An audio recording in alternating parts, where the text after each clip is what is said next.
नमस्कार, मैं हूं दीपिका और आप देख रहे हैं CTN सिटी हलचल। और सबसे पहले नजर डाल लेते हैं आज की हेडलाइंस पर। कटनी में ओल्ड पेंशन स्कीम बहाली हेतु प्रधानमंत्री के नाम SDM को सौंपा ज्ञापन। अलग अलग सरकारी विभागों से बड़ी संख्या में शामिल हुए कर्मचारियों ने की नारेबाजी।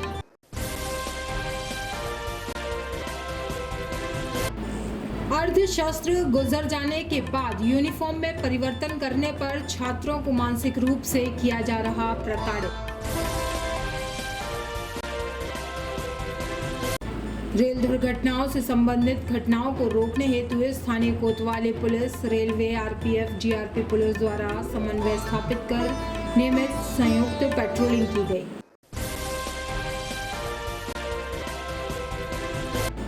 वार्ड क्रमांक 18 अंतर्गत गोलू होटल के सामने प्रेमनगर में सर्विस तार व्यवस्थित करने व बिजली के खंभे लगाने नगर निगम नेता प्रतिपक्ष ने कार्यपालन यंत्री को लिखा पत्र।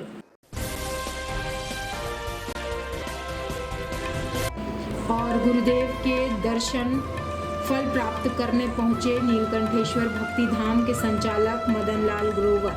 और अब से बात करते हैं खबरों का खुलासा। कटनी में ओल्ड पेंशन स्कीम बहाली हेतु प्रधानमंत्री के नाम SDM को सौंपा ज्ञापन। अलग अलग सरकारी विभाग से बड़ी संख्या में शामिल हुए कर्मचारियों ने नारेबाजी की। कटनी जिले के सभी केंद्रीय एवं राज्य कर्मचारियों द्वारा NMOPS के बैनर तले पेंशन आक्रोश मार्च अपने अपने संस्थान कार्यालय में सिविल लाइन रेस्ट हाउस होते हुए SDM कार्यालय पहुंचे। इसके उपरांत SDM के द्वारा मुख्यमंत्री एवं प्रधानमंत्री के नाम ज्ञापन सौंपा गया। ज्ञापन में मुख्यतः नई पेंशन नीति NPS और एकीकृत पेंशन नीति UPS को वापस लेने एवं पुरानी पेंशन नीति को लागू करने की मांग की गई। पूरे हिंदुस्तान में माननीय सांसद और माननीय विधायक जियों को छोड़कर जितना भी कर्मचारी है 2004 के बाद उसको सबको NPS नई पेंशन दी जा रही है। हम शिक्षक संवर्ग से हैं। हमारे शिक्षा विभाग में हमारे आसपास हमारे साथ जिन्होंने काम किया है ऐसे अनेक उदाहरण हैं कि जिनका वेतन 50-55 हज़ार था उनकी जो पेंशन है सेवानिवृत्ति के बाद वो 2500 तक नहीं है।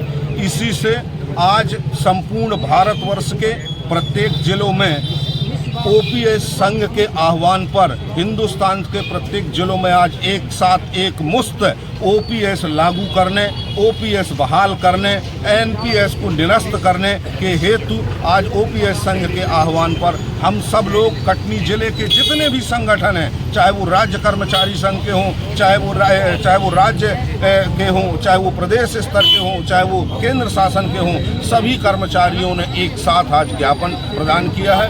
उसी में आज हम लोगों ने इस कार्यक्रम को आज ज्ञापन सौंपा है। माननीय मुख्यमंत्री जी को संबोधित ज्ञापन और माननीय प्रधानमंत्री जी को संबोधित ज्ञापन। राज्य सरकार एवं केंद्र सरकार के शासकीय संगठनों द्वारा जो सेवा में है उन संगठनों द्वारा पुरानी पेंशन बहाली के संबंध में आज का ये ज्ञापन इनका पूरा देशव्यापी कार्यक्रम था। उसके और राष्ट्रपति महोदय को संबोधित है और कलेक्टर महोदय के माध्यम से प्रेषित करते हैं। विभिन्न कर्मचारी संगठन है, इसमें ये अपना शिक्षक संघ और केंद्र सरकार के भी कई संगठन इसमें शामिल हैं। कैमूर एजुकेशन सोसाइटी द्वारा संचालित Kaimur English medium public school में अध्ययनरत विद्यार्थियों के हम सभी अभिभावकगण हैं।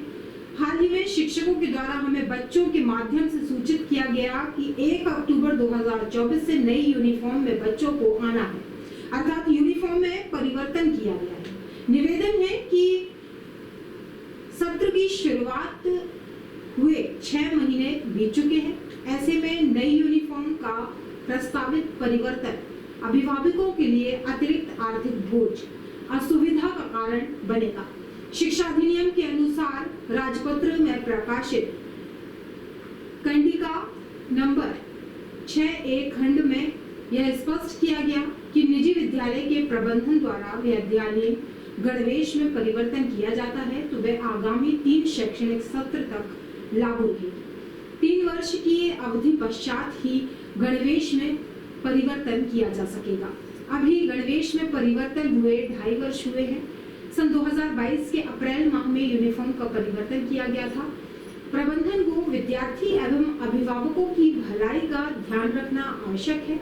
कैमूर एक श्रमिक बाहुल्य क्षेत्र है, जहां रोज कमाने खाने वाले श्रमिक वर्ग अधिकांशतः निवास करते हैं।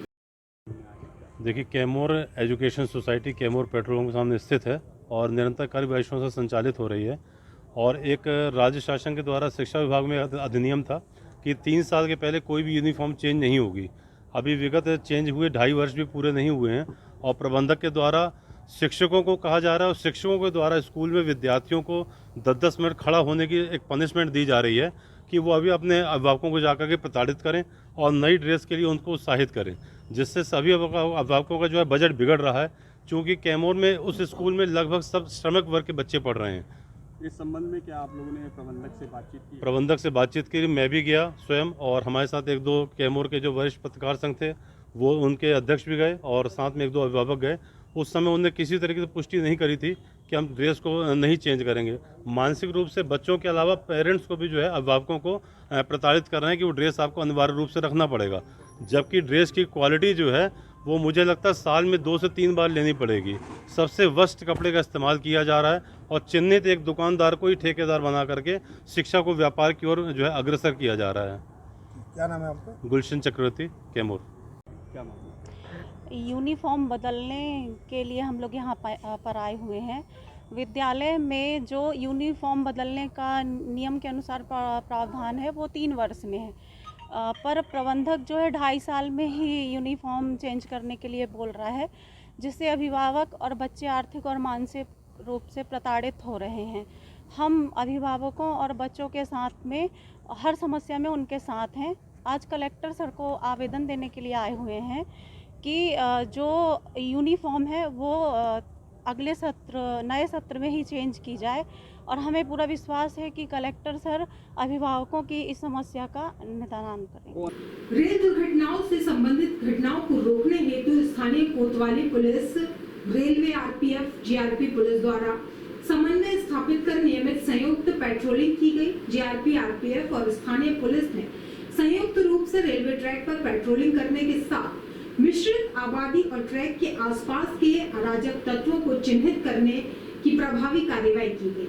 शरारती तत्वों द्वारा रेलवे का नुकसान पहुंचाने के साथ रेलवे अपराध करने की घटनाएं सामने आ रही हैं, जिसको देखते हुए रेलवे पुलिस, जीआरपी और आरपीएफ अलर्ट मोड पर है। वहीं रेलवे ट्रैक की लगातार निगरानी करने के साथ पेट्रोलिंग की जा रही है। आरपीएफ के साथ साथ जीआरपी और कोतवाली पुलिस की टीम द्वारा भी हर ट्रैक की निगरानी की जा रही है। वहीं दूसरी तरफ रेलवे लाइन के किनारे बसे लोगों को रेलवे ट्रैक और ट्रेनों की सुरक्षा के मद्देनजर जागरूक भी किया जा रहा है। संयुक्त कार्यवाही के दौरान रेलवे ट्रैक के आसपास रहने वाले लोगों का वेरिफिकेशन करने के साथ विगत 10 वर्षों से रेलवे ट्रैक पर जो भी घटनाएं हुई हैं उनका विश्लेषण करने के साथ उक्त घटनाओं में संलिप्त अपराधियों पर निरंतर निगरानी, चेकिंग की जा रही है। उनको गंभीरता से लेते हुए आज जीआरपी, आरपीएफ एवं स्थानीय पुलिस कोतवाली तीनों थानों की पुलिस की मीटिंग ली गई एवं कार्रवाई करने हेतु निर्देशित किया गया था कि जो भी आउटर पे ऐसे लोग जो डंडे से झपट्टा मार के मोबाइल छीन लेते हैं, जिसमें कई लोगों की जो गिरने से जो है मौत हो जाती है, एवं ऐसे लोगों को जो पहले भी ऐसे अपराध किए हैं जिनके द्वारा और जिनको पकड़ा गया है, ऐसे लोगों को चिन्हित कर उन पर कार्रवाई करने के लिए निर्देशित किया गया था।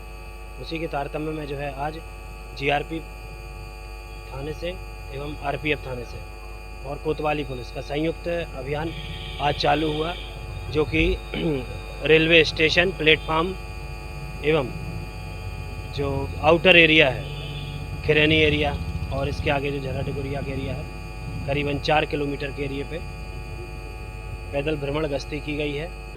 वार्ड क्रमांक 18 अंतर्गत गोलू होटल के सामने प्रेम नगर में सर्विस तार व्यवस्थित करने, बिजली के खंभे लगाने नगर निगम नेता प्रतिपक्ष व स्थानीय पार्षद रागिनी मनोज गुप्ता ने आयुक्त नगर निगम और विद्युत विभाग के कार्यपालन यंत्री को पत्र लिखा है। उन्होंने बताया कि प्रेम नगर में बिजली का खंभा नहीं होने से दूर दूर से अस्थायी कनेक्शन लेने को मजबूर हैं।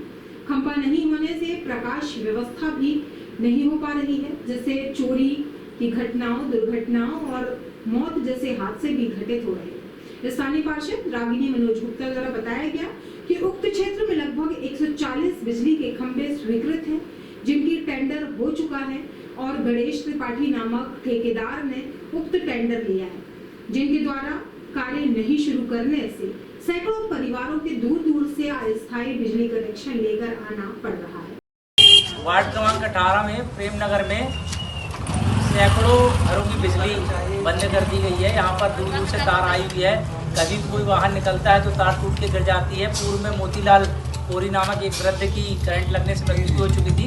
नगर निगम को प्रस्ताव दिया गया था, 140 खंभों के टेंडर भी हो चुके हैं। गणेश त्रिपाठी नामक ठेकेदार द्वारा ठेका लिया गया है, लेकिन काम शुरू नहीं किया जा रहा है।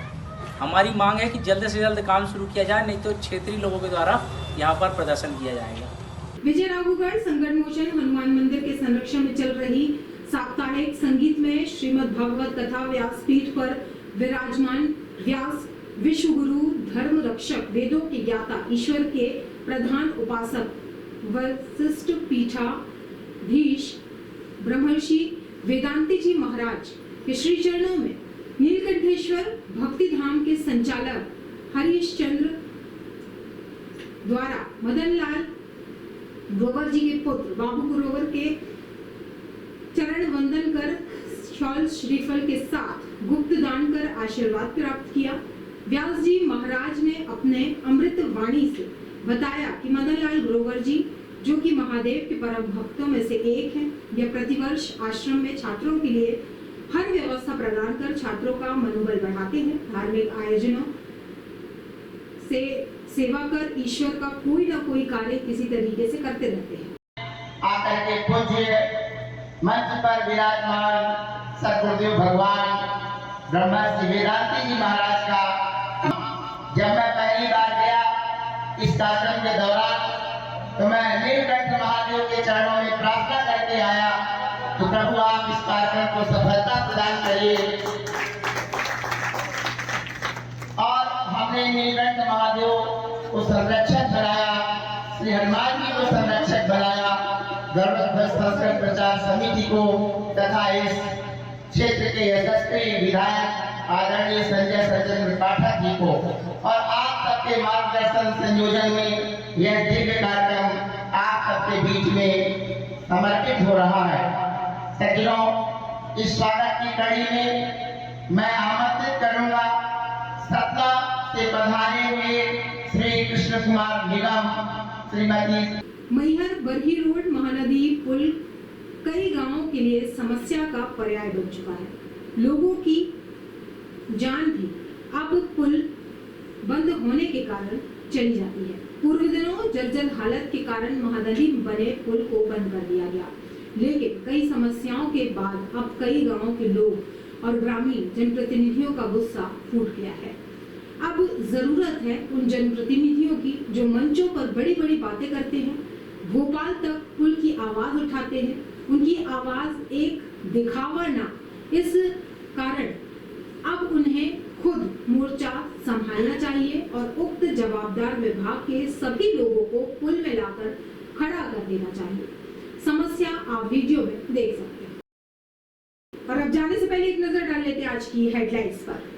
कटनी में ओल्ड पेंशन स्कीम बहाली हेतु प्रधानमंत्री के नाम एसडीएम को सौंपा ज्ञापन। अलग अलग सरकारी विभागों से बड़ी संख्या में शामिल हुए कर्मचारियों ने की नारेबाजी।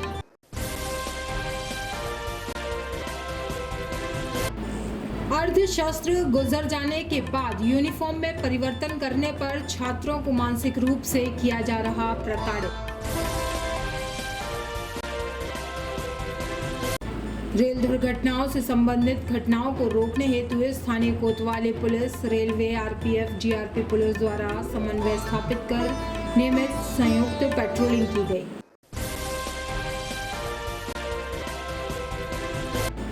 वार्ड क्रमांक 18 अंतर्गत गोलू होटल के सामने प्रेमनगर में सर्विस तार व्यवस्थित करने व बिजली के खंभे लगाने नगर निगम नेता प्रतिपक्ष ने कार्यपालन यंत्री को लिखा पत्र।